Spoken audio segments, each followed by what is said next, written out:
Hello বন্ধুরা, তোমরা সবাই কেমন আছো? আমি তো বেশ ভালো আছি, আশা করছি তোমরাও বেশ ভালো আছো। বাঙালি মেয়ে পূজার আরেকটি নতুন ব্লগে তোমাদেরকে অনেক অনেক ভালোবাসা জানাই। তোমরা তো কম বেশি অনেকেই চিচিঙ্গা খেয়েছো, কেউ খেতে খুব ভালোবাসো, কেউ একেবারেই খেতে ভালোবাসো না। আজকে আমি তোমাদের সাথে চিচিঙ্গার যে রেসিপিটা শেয়ার করব, এটা একেবারেই অন্য ধরনের রেসিপি, আর আশা করছি তোমাদের এই রেসিপিটা খেতে খুব ভালো লাগবে। তার জন্য তোমরা পুরো ভিডিওটা দেখতে থাকো। চলো চিচিঙ্গা গাছের কাছে যাওয়া যাক।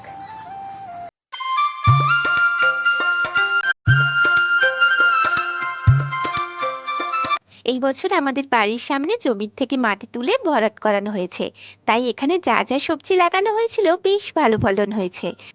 গাছে এত চিচিঙ্গা হয়েছে যে ভাড়াই ভেঙে গেছে। চিচিঙ্গা গাছের ভাড়াটা ভেঙে যাওয়ার জন্য বসে বসেই সব চিচিঙ্গা তোলা হয়ে যাচ্ছে, আর দাঁড়াতে হচ্ছে না কষ্ট করে। আর কত বড় বড় হয়েছে দেখো চিচিঙ্গাগুলো।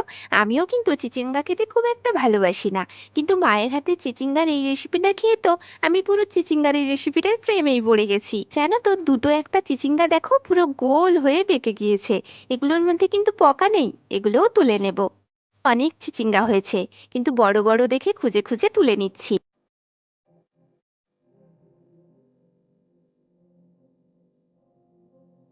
পাশে দেখলাম জবা ফুল গাছে প্রচুর জবা ফুল হয়েছে। জানো তো, আমাদের এই জবা ফুলের গাছটা প্রায় 100 বছরের পুরনো, তাও এখন গাছ ভরে ফুল হয়। গাছ থেকে একটা ফুল তুলে নিয়ে কানে দিলাম। তোমরা জানিও তো আমাকে কেমন লাগছে। দেখো বন্ধুরা, কত চিচিঙ্গা হয়েছিল আমাদের গাছে। আর অনেক কিছু সবজি আছে, কিন্তু আজকে চিচিঙ্গা রান্না করবে তো মা, তাই জন্য আমি চিচিঙ্গাগুলো সব তুলে নিলাম। আরো গাছে আছে, সেগুলো পরে পরে তোলা হবে। চলো বাড়ির দিকে চলে যাই। চিচিঙ্গাগুলো তুলে নিয়ে বাড়ি চলে এলাম। বাইরে প্রচুর বৃষ্টি হচ্ছে, তাই বাড়িতেই চিচিঙ্গাগুলো নিয়ে বসে পড়লাম। চিচিঙ্গাগুলো ছাল ছাড়িয়ে নিয়ে সরু সরু করে কেটে নেব। একটি বাটিতে দুখানা ডিম ফাটিয়ে নেব। অল্প পরিমাণ নুন দিয়ে বেশ কিছুক্ষণ ডিমটাকে ভালো করে ফাটিয়ে নেব। উনুনটা চলে গেছে, এবার কড়াইটা বসিয়ে দেবো। কড়াইতে অল্প পরিমাণ তেল দিয়ে তেল গরম হয়ে গেলে ডিমটা কড়াইতে দিয়ে দেব। কিছু সময় নেড়ে চেড়ে একটু কড়া করে ডিমটা ভেজে নিয়ে একটা পাত্রে তুলে নেব। সেই তেলের মধ্যেই শুকনো লঙ্কা আর পাঁচফোড়ন দিয়ে দেব। এর মধ্যে কুচিয়ে রাখা পেঁয়াজ দিয়ে দেব। একটু লাল লাল করে পেঁয়াজটা ভেজে নেব। এর মধ্যে কতগুলো কাঁচা লঙ্কা দিয়ে কিছু সময় নেড়ে চেড়ে ভেজে নেব। এই মশলা ভাজার মধ্যে কেটে রাখা চিচিঙ্গাগুলো কড়াইতে দিয়ে দেব। এর মধ্যে অল্প পরিমাণ নুন আর হলুদ দিয়ে বেশ কিছুক্ষণ চিচিঙ্গাটাকে ভেজে নিতে হবে।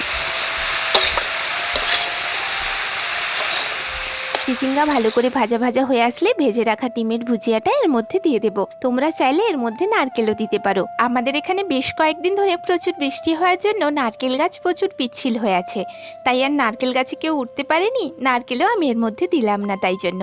নারকেল ছাড়াও তোমরা এই রেসিপিটা বাড়িতে বানিয়ে খেও, আশা করছি তোমাদের খুব ভালো লাগবে। আজকের ভিডিওটা তাহলে এখানেই শেষ করছি। দেখা হচ্ছে পরবর্তী একটা নতুন ব্লগে নতুন কিছুর সাথে। ততক্ষণ তোমরা সবাই ভালো থেকো, সুস্থ থেকো। টাটা।